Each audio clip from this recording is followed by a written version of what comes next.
Hello, ഇതിപ്പോ എങ്ങോട്ടാന്ന് വെച്ചാൽ ഫ്രണ്ടിന്റെ മാരേജിന് പോണ പോക്കാണ്. ബസ്സിൽ കയറിയപ്പോഴാണെങ്കിലോ ഒടുക്കത്തെ കുലുക്കവും കാറ്റും.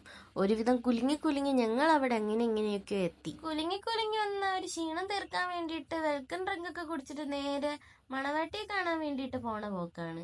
അവിടെ പോയപ്പോഴാണെങ്കിലോ ഒടുക്കത്തെ തിരക്കും. വർഷങ്ങൾക്ക് ശേഷം കണ്ട എക്സൈറ്റ്മെന്റും കാര്യങ്ങളും അവൾക്ക് ഞങ്ങൾക്കുണ്ടായിരുന്ന ഇതാണ് ഞങ്ങളുടെ മണവാട്ടി. അങ്ങനെ മണവാളനും എത്തി, മണവാട്ടി എത്തി. ഇനി അടുത്തതായിട്ട് താലികെട്ട്. അങ്ങനെ താലികെട്ടും കഴിഞ്ഞ് ബാക്കി ചടങ്ങുകളും കാര്യങ്ങളെല്ലാം നടന്നുകൊണ്ടിരുന്നപ്പോൾ ഞങ്ങൾ പിന്നെ ഒരു ഐസ്ക്രീം കുടിക്കാമെന്ന് പറഞ്ഞിട്ട് വെളിയിലോട്ട് ഇറങ്ങി.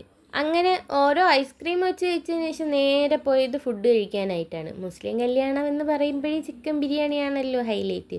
അങ്ങനെ അതൊക്കെ കഴിച്ച് കഴിഞ്ഞ് ലാസ്റ്റ് കുറച്ച് ഫ്രൂട്ട്സും കഴിച്ചതിന് ശേഷം നേരെ കുറച്ച് സമയം റെസ്റ്റ് എടുക്കാമെന്നും പറഞ്ഞിട്ട് ഒരു ഫാൻറ്റും മുട്ടിപ്പോയിരുന്ന് പിന്നെ കുറച്ച് കൊതി നുണയൊക്കെ പറഞ്ഞ് അങ്ങനെ അങ്ങ് ഇരുന്ന് കുറച്ച് കഴിഞ്ഞ് മണവാട്ടി പോവാറായി. എല്ലായിടത്തും യാത്രയൊക്കെ പറഞ്ഞ് വണ്ടി കയറി ടാറ്റ ബൈ ബൈ ബൈ ഒക്കെ പറഞ്ഞ് ഇനി മണവാട്ടി പോയി. അതിൻ്റെ പുറകിൽ നിന്ന് ഞങ്ങളും അങ്ങ് പോയി. ഞങ്ങൾ നേരെ ബസ് സ്റ്റോപ്പിൽ പോയി കുറച്ച് സമയം നിന്ന്, എന്നിട്ട് ബസ് വന്നില്ല. പിന്നെ കുറച്ച് സമയം ഇരുന്ന്, എന്നിട്ടും വന്നില്ല. നിന്നിരുന്നു ഒരു സമയമായപ്പോൾ പിന്നെ അങ്ങനെ ഇങ്ങനെയൊക്കെയോ ബസ് കിട്ടി.